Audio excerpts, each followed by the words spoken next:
Good afternoon. The Secretary General will preview tomorrow's extraordinary meeting of NATO defense ministers, and then we'll have time for your questions. Secretary General. Good afternoon. NATO defense ministers will meet tomorrow at a defining moment for our security. President Putin's brutal invasion of Ukraine is causing death and destruction every day. It has shocked the world and shaken the international order. For months, we have exposed Russia's long list of lies. They claimed they did not plan to invade Ukraine, but they did. They claimed they were withdrawing their troops, but they sent in even more. They claim to be protecting civilians, but they are killing civilians. Now, they are making absurd claims about biological labs and chemical weapons in Ukraine. This is just another lie, and we are concerned that Moscow could stage a false flag operation, possibly including chemical weapons. The Ukrainian people are fighting bravely, defending their homes and their future, and we must support them.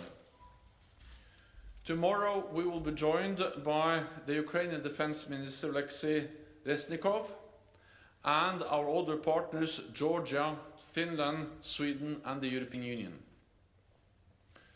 The whole world has condemned this senseless war. NATO allies, the European Union and other countries have introduced unprecedented sanctions on Russia. For many years, NATO allies have trained tens of thousands of Ukrainian troops. Many of them are now fighting on the front lines. Allies have also provided significant quantities of critical equipment, including anti-tank and air defense weapons, drones, ammunition and fuel. This training and equipment is helping Ukraine to defend itself.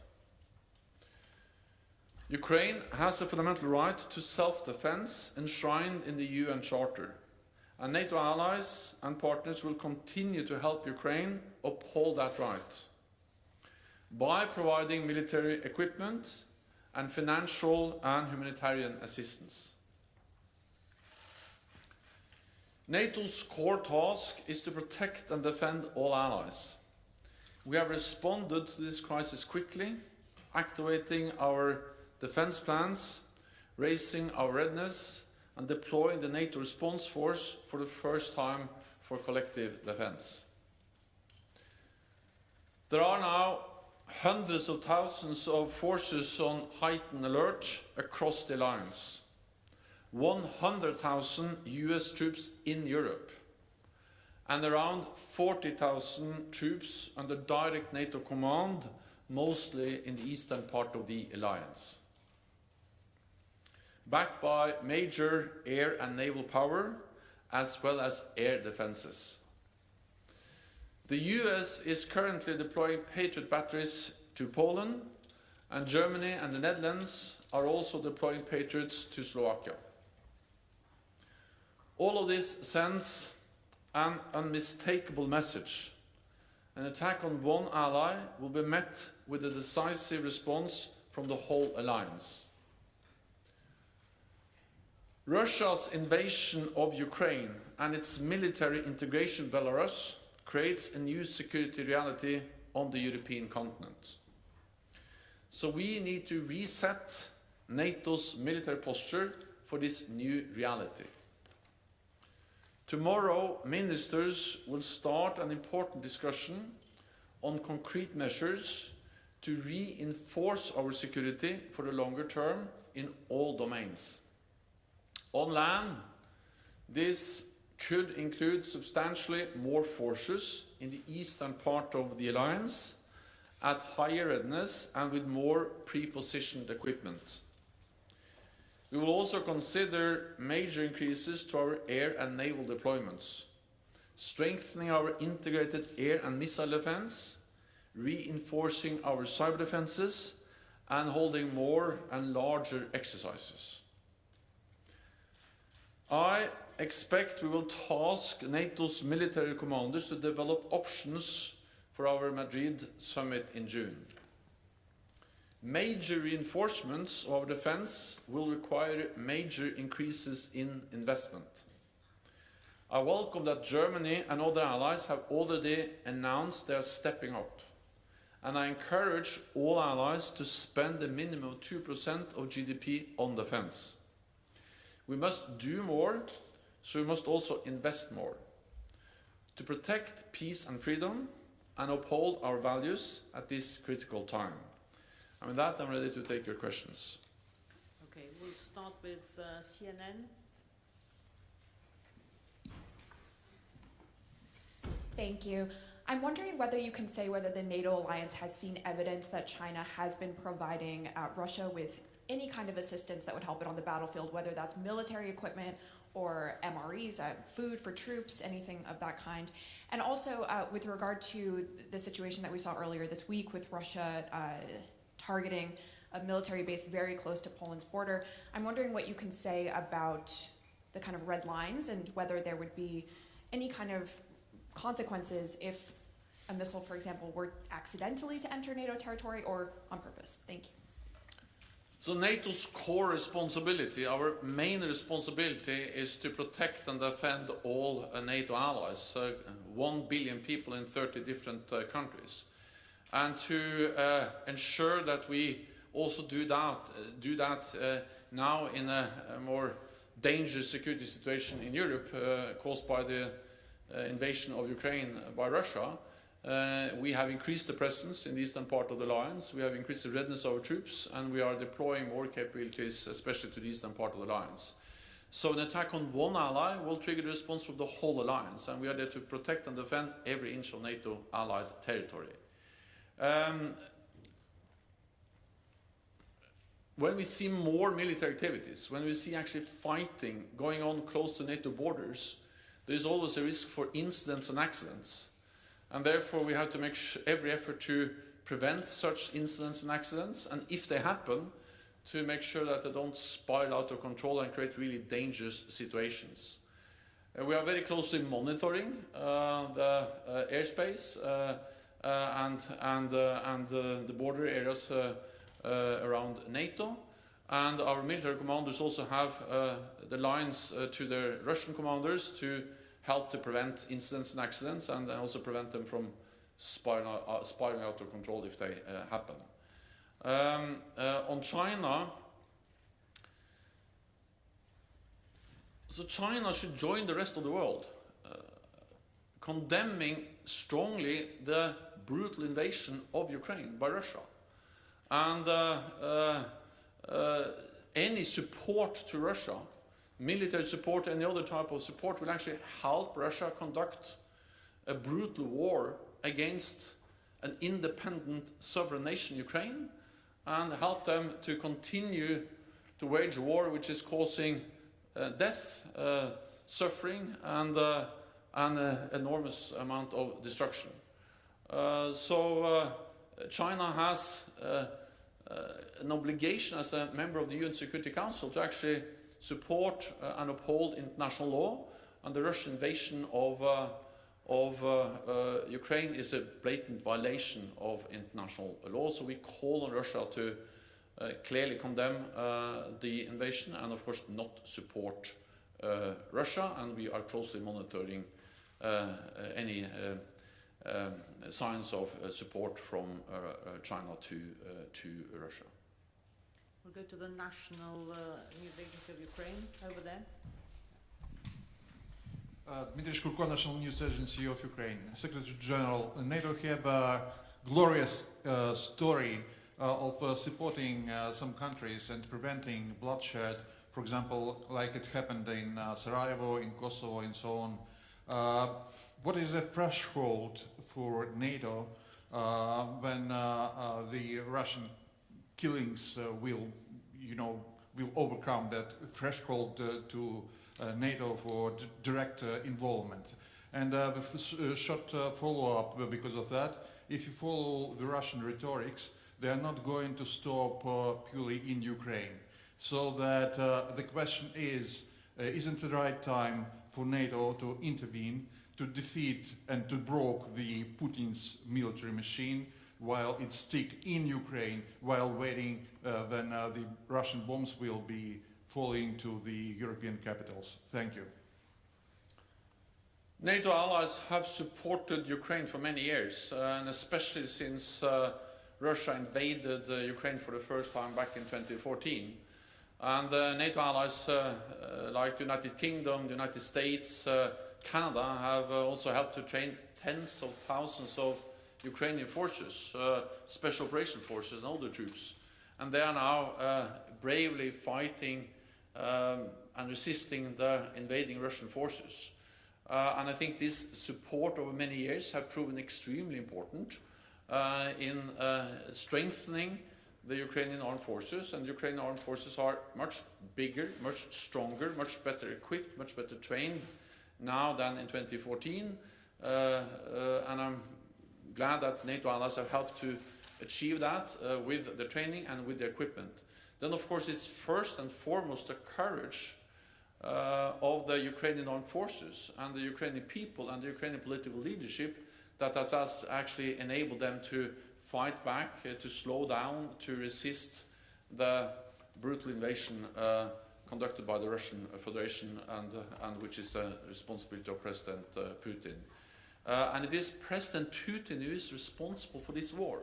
He can end this war now, withdraw all his troops now, and then engage in good faith in a political effort to find a diplomatic solution. So we are calling on President Putin to do exactly that. Then NATO's Ukraine is a highly valued partner which we have supported and continue to support, and allies are also stepping up support, partly with military equipment, partly with financial support, humanitarian support, but also by imposing the sanctions which is forcing, which are actually crippling Russian economy. Our responsibility as an alliance is to protect and defend all allies, and we are sending a clear message that we are ready to do so by increasing the presence in the eastern part of the alliance. But again, it is Russia and President Putin that are responsible for the invasion of Ukraine, and President Putin should end this senseless war by withdrawing its forces from Ukraine. Okay. Political. Thank you. I'm Lily from Politico. Why do the US and NATO insist that fighter jets won't be helpful for Ukraine when the Ukrainians themselves say otherwise? Shouldn't it be up to the Ukrainian authorities to say what would be helpful for them? Thank you. NATO allies are providing many different types of equipment, including advanced air defense systems, which have actually helped the Ukrainians to shoot down Russian planes, Russian missiles, and the allies continue to provide support also when it comes to different types of air defense systems. But I will not go into the details of every type of supply, every type of support, exactly how and where, because I think that will just make it harder and more difficult to continue to provide this type of support. NATO allies are stepping up and providing also advanced air defense systems. Thank you. Dan Michaels, Wall Street Journal. To follow up on an earlier question, there have apparently been UAV incursions into NATO airspace. Apparently one Russian drone entered and left Polish airspace, and another one crashed in NATO territory. How do you determine when something like that is an act of aggression or an act that warrants response? And you were talking earlier about escalation. How do you ensure that something like that is handled in a way that is appropriate and doesn't get out of control? Thank you. Well, I cannot confirm the latest incidents you are referring to, but in all I can say that we are stepping up our vigilance, our presence, the way we monitor our airspace, and including by deploying new Patriot batteries to the eastern part of the alliance. And by doing that, and also through our AWACS surveillance planes and increased air policing, air patrolling, we are both increasing the capabilities we have to monitor, to track, but also to ensure that we are able to react if needed. NATO's integrated air and missile defense tracked the flight path of an object which entered Romanian airspace on Sunday. In response, Romanian fighter aircraft scrambled immediately to investigate, and the Romanian authorities and NATO are reviewing this incident, as we're also reviewing the incident that ended with the crash of a drone in Croatia. The indications we have so far on the drone that crashed in Croatia outside Zagreb is that that was not an armed attack, not an armed drone, but it just highlights that with more military activities in the air, with drones, with planes, there is a risk for incidents and accidents, and therefore we need to be extremely vigilant. We need to react when needed, and we need to make sure that we have the communications, the line of communications also with the Russians, to prevent incidents from really creating dangerous situations. So that's the reason why we are increasing the presence and also the surveillance and monitoring of the airspace over NATO. Bloomberg, lady in blue, just behind. No. Thank you for the question, Natalia Drozdiak from Bloomberg. I just want to follow up on what you said in your introduction about the risk of false flag event and Russia maybe using chemical weapons. How would NATO respond in such a scenario? Is this a red line for potential NATO intervention? Thank you. Any use of chemical weapons will be a violation of international law, will be a violation of the ban that, or the treaty that bans chemical weapons, and Russia has signed to that convention. We call on Russia not to use chemical weapons. We call on Russia to withdraw all its forces and to stop the fighting, but in particular not to use any chemical weapons. Russia has used chemical agents before to attack and actually kill political opponents. We have also seen that Russia has supported the Assad regime in Syria and helped to facilitate the use of chemical weapons several times in Syria. And any use of chemical weapons is absolutely unacceptable, and therefore it is also extremely important that Russia understands that it is unacceptable if they consider any use of chemical weapons, and we are also very vigilant about the possibility of them trying to stage some kind of pretext false flag operation to provide an excuse for any type of use of chemical weapons. Okay, we'll go to NPR, Deutsche Welle, lady in pink. Thank you very much. Just somewhat of a follow-up on Natalia's question. She was asking what NATO would do and whether this changes your red line. So as you say that you are looking at NATO's military posture again, is this something that you would consider changing? You have said that this would be a war crime, and we know that simply warning Russia against doing something is not enough of a deterrent to stop it. So if NATO knows, or if NATO sees that a chemical attack could take place, and you say that's a war crime, would NATO consider changing the fact that it would not intervene in case of such a threat? Thank you. Our main responsibility is to protect and defend all NATO allies. It is important that Russia understands that we are there to do exactly that. We have conveyed a very clear message to Russia about that we also see when they try to stage pretext for, for the use of chemical weapons. We have seen that they, throughout this crisis, have tried to create different kinds of false flag operations to try to provide excuses for the use of force.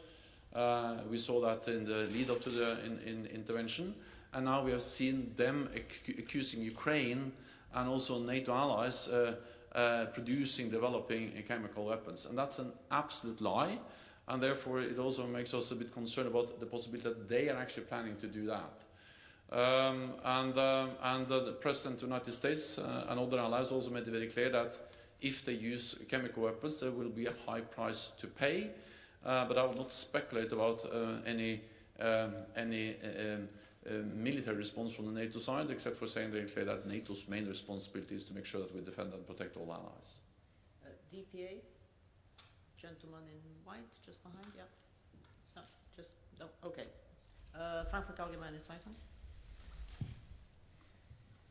Thomas Kutschka, Frankfurt Allgemeine Zeitung. Secretary General, after the demise of the INF Treaty, it's been NATO's position that the Russian deployment of SSC-8 will not be reciprocated by the deployment of medium or intermediate nuclear-capable missile systems. In the light of the Russian aggression against Ukraine and President Putin's threats, nuclear threats to NATO, in your view, does this stance need to be reviewed? The demise of the INF Treaty was a serious setback for international arms control, because the INF Treaty, agreed in 1987, banned all intermediate range weapon systems. Then over the last years, over actually several years, we have seen that Russia has deployed a new missile which violates this treaty, and then that led to the demise of the treaty a few years ago. We have stated from the NATO, and Russia has deployed these weapons over now several years, the SSC-8. We have made it clear that we will not mirror what Russia does. So we have no plans to deploy nuclear-capable intermediate-range land-based systems in Europe. At the same time, we need to be able to make sure that we are able to respond and protect all allies, also in a new security environment where Russia has deployed more nuclear-capable missiles. And therefore, we have to do many things at the same time. We need to strengthen our air and missile defense. We are doing that. We need to invest more in advanced conventional capabilities, including fifth-generation aircraft. And I welcome the German decision to invest in fifth-generation aircraft. We need also to increase the readiness and our ability to monitor, detect, and of course we also need to make sure that NATO's nuclear deterrent remains safe and secure and effective. And that's exactly what we are doing when we are now making sure that we exercise and ensure the effectiveness of our nuclear deterrent. Okay, we have Associated Press.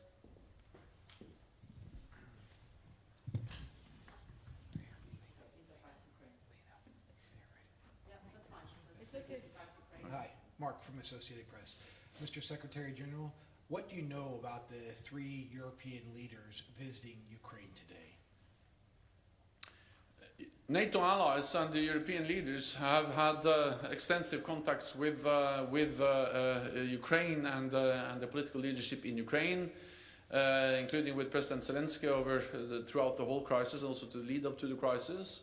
I think it's important that leaders of NATO countries, of European member states, are engaging closely with President Zelensky. We will have the defense minister of Ukraine attending the NATO defense ministerial tomorrow by video link, and therefore I think it's important that we, at all levels, in different formats, engage and meet with the Ukrainian political leadership. Interfax. Well, thank you, Interfax Ukraine, Irina Sommer. This morning, some mass media spread information about possible extraordinary summit, NATO summit, next week. Can you please confirm this? And second, technical question. According to my information, it took for NATO bureaucracy 1.5 weeks to implement Ukrainian request for fuel. Can you please comment on this too? Thank you. Well, NATO allies are providing and have provided a lot of different types of support to Ukraine. Some of this is channeled through the NATO framework, some are provided bilaterally, and for us it is important that we provide support on short notice and that we provide critical support which Ukraine needs. So overall I think the message is that over many years leading up to invasion but also after invasion, allies have been very quick in stepping up and providing support. And again, I'm a bit reluctant to go into all the details about exactly how and where and when, but the overall picture is that allies are providing significant support, and they have done some on short notice, and that's different types of weapons, but also that includes fuel. Well, NATO allies have consulted and coordinated closely over several weeks, both in the lead up to the invasion, but also after the invasion. We had a virtual summit just one day after, and we have had different ministerial meetings, also extraordinary ministerial meetings, and we will have an extraordinary defense ministerial meeting tomorrow. Then we are able to convene also a NATO summit with all the NATO leaders on short notice, but I cannot go into more details about that now. Okay, we'll take a couple of questions online. We'll go to jutarnji list, Augustin Pajokai. Yes, thank you, Anna. Secretary General, I have a question which many people in Croatia are asking. How is it possible that the drone of 6 tons enters NATO airspace and flies for around an hour and crashed in the capital of a NATO member state, while you are so vigilant in defending NATO sky? And do you know something more, whether it really was a drone without a weapon or something? Because the Prime Minister and Minister of Defense said that there was an explosive device in this flying object that crashed in Zagreb. Thank you. Well, I spoke with Prime Minister Plenković on Sunday, and we are working together to establish all the facts, but the preliminary indications and information we have is that this was an unarmed drone, and that the drone was off course, and that it ran out of fuel and crashed outside Zagreb, or crashed in Croatia. But we will have more confirmed facts soon, but that's the information we have so far. I think also it is important to realize that allies are exchanging information, and that this drone was tracked by the NATO's integrated air and missile defense tracked the flight of the drone that later crashed in Zagreb. But again, we will make sure that the different allies that were involved share all the information, and then we can establish all the facts about what this happened. I think, if anything, it demonstrates the need to further strengthen integration, further strengthen information sharing among allies, and also to invest more and upgrade everything from radars to our presence of air and missile defense systems, and that's exactly what we do also by deploying more Patriots in the eastern part of the alliance. Okay, we'll go to Robert Lupitu, Calea Europeană. Thank you very much for taking my question. Mr. Secretary General, I want to ask you whether there will be a speed-up process for this establishment of the NATO battle group in Romania, and also, since you mentioned about a reset in NATO's defense posture after Russia's invasion into Ukraine. Do you think that this reset will also mean a unitary approach, both for the northern part of the eastern flank and both for the southern part of the eastern flank? We will see the same level of troops and defense commitment in the Baltics, in Poland, and also in Romania and Bulgaria? Thank you very much. So we have already increased significantly our presence in the eastern part of the alliance, also in the Black Sea region, with more troops. I went to Romania a couple of weeks ago, and I met with US forces, German forces, and other forces there who have actually increased their presence. And now the lead elements of the NATO response force have been deployed to Romania, French troops. And this demonstrates that there is already a significant increased military presence in the eastern part of the alliance.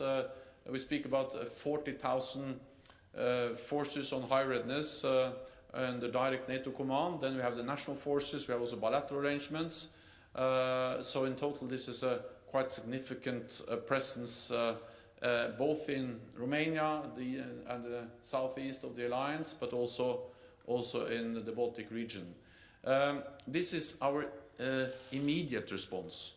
And as I said, the battle groups is under establishment with the French-led VJTF element. Then what we will discuss at the Defense Ministerial meeting is not only the immediate response and the need for support to Ukraine, but we will also look at the need to reset our presence, our deterrence and defense posture in light of the Russian invasion of Ukraine and the integration of Russian and Belarusian forces. That will take some more time because I think we need to assess the different options. We need advice from our military commanders, and I expect that the ministers, when they meet tomorrow, will agree to ask our military commanders to provide advice for a more longer-term adaptation. So I think it's important to distinguish clearly about the immediate response, already tens of thousands of more troops, air power and naval power, and then the more long-term adjustment of our posture. There will take some more time before we take final decisions. I expect that to be made at the NATO summit at the end of June. Thank you very much. This concludes this press conference. We'll see you tomorrow. Thank you.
країни. 8 років війни проти нас.